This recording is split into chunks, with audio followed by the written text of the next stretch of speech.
শহীদ প্ৰণাম তোমাৰ, শহীদ প্ৰণাম তোমাৰ। বুধবাৰে মুকলি হ'ব বৰাগাঁৱৰ শ্বহীদ স্মাৰক ক্ষেত্ৰ। 116 বিঘা মাটিত 100 কোটি টকা ব্যয়েৰে নিৰ্মাণ শ্বহীদ স্মাৰক ক্ষেত্ৰ। ভাৰতীৰ নুমলী জিক বচাবলে তুমি মৃত্যু বৰিলা।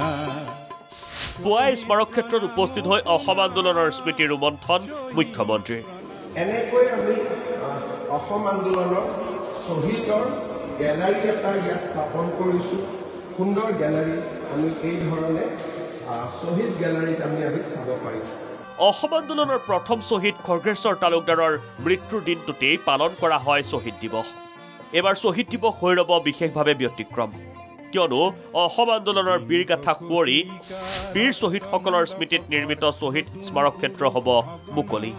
শ্বহীদ দিৱসৰ এদিন পূৰ্বে আজি পুৱাই বৰাগাঁৱৰ শ্বহীদ স্মাৰক ক্ষেত্ৰত মুখ্যমন্ত্ৰী ডক্টৰ হিমন্ত বিশ্ব শৰ্মা উপস্থিত হৈ সামাজিক মাধ্যমৰ জৰিয়তে ৰাইজক দেখুৱাই স্মাৰক ক্ষেত্ৰৰ পৰিৱেশ। এতিয়া ইয়াৰ পৰা আপোনালোকে চাওক, সেইখন প্ৰৱেশদ্বাৰ, এইখন ফুড কোৰ্ট,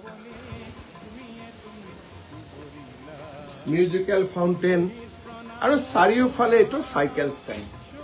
চাৰিওফালে আপোনালোকে দেখা পাইছে এইটো এটা সুন্দৰ চাইকেল ষ্টেণ্ড আৰু মাজত প্ৰাকৃতিকভাৱে উপলব্ধ পানী। 860 শ্বহীদৰ স্মৃতিত তেওঁলোকৰ প্ৰতিচ্ছবি ৰখাৰ ব্যৱস্থা স্মৃতি ক্ষেত্ৰত। কাইলৈ স্মৃতি ক্ষেত্ৰৰ সমান্তৰালকৈ প্ৰতিখন জিলাতে পালন হ'ব শ্বহীদ দিৱস।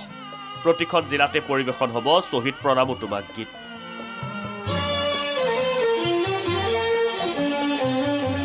আটাইতকৈ ডাঙৰ কথা, প্ৰায় 400 শ্বহীদৰ আমি ফটোগ্ৰাফ পোৱা নাই।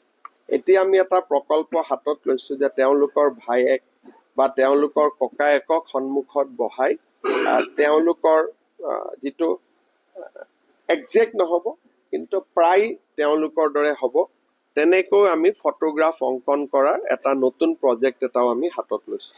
আৰু এই ধৰণে 45 বছৰ পিছত শ্বহীদ খৰ্গেশ্বৰ তালুকদাৰৰ মৃত্যুৰ প্ৰায় 45 বছৰ পিছত আমি অসমৰ কৃতজ্ঞ ৰাইজে তেখেতক আৰু 855 জন শ্বহীদক আমি সন্মান জনাম। অহাকালি এই অনুষ্ঠানটো অসমৰ প্ৰতিখন জিলাতে আমাৰ ৰাইজে চাব আৰু প্ৰতিখন জিলাতে শ্বহীদ প্ৰণামো তোমাক গীতটি পৰিৱেশন কৰিব।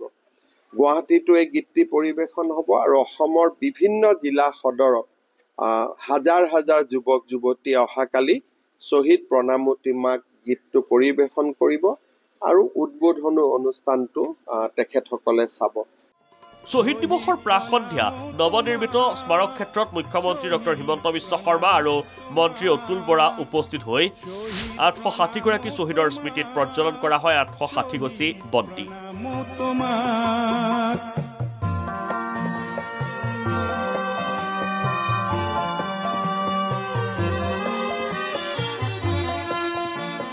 10 ডিচেম্বৰৰ প্ৰাক সন্ধিয়া আজি আমি শ্বহীদ অনল জ্যোতি প্ৰজ্বলিত কৰিলোঁ।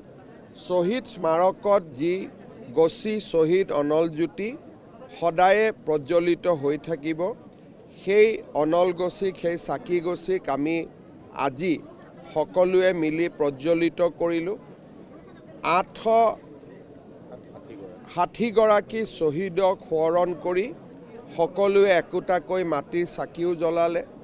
অসম চৰকাৰৰ মন্ত্ৰীসকল, বিধায়কসকল, ছাত্ৰ সন্থাৰ নেতাসকল, শ্বহীদ পৰিয়ালৰ সদস্যসকল সকলোৱে আজি সন্ধিয়াটো আমি আকৌ এবাৰ অসম আন্দোলনৰ সেই শ্বহীদসকলৰ স্মৃতি ৰোমন্থন কৰিছোঁ। কেন্দ্ৰীয়ভাৱে ইয়াত অনুষ্ঠানৰ উপৰিও ইয়াত কেন্দ্ৰীয়ভাৱে অনুষ্ঠানটো হ'ব। শ্বহীদ স্মাৰক উদ্যানো মাননীয় মুখ্যমন্ত্ৰীয়ে মুকলি কৰিব, কিন্তু সমগ্ৰ ৰাজ্যজুৰি কাইলৈ শ্বহীদসকলক শ্ৰদ্ধাঞ্জলি জনাবলৈ ৰাজ্যজুৰি ব্যৱস্থা কৰিছে। ডিষ্ট্ৰিক্ট হেডকোৱাৰ্টাৰ, কো ডিষ্ট্ৰিক্টবিলাকত। আৰু আজিৰ আগদিনা আমি নাম প্ৰসংগৰে শ্বহীদৰ স্মৃতিত বন্তি জ্বলাই 860 গৰাকী শ্বহীদ আছিলে প্ৰত্যেকৰে নামত এগছিকৈ বন্তি জ্বলোৱাৰ ব্যৱস্থা হৈছে আজি আৰু ইয়াত আপোনালোকে দেখিছে এটা শিখা অনবৰতে জ্বলি থকা এটা শিখা যাৰ নাম দিয়া হৈছে শ্বহীদ প্ৰণাম শিখা এইটো 24 ঘণ্টাই জ্বলি থাকিব ব্যুৰ' ৰিপৰ্ট প্ৰাগ নিউজ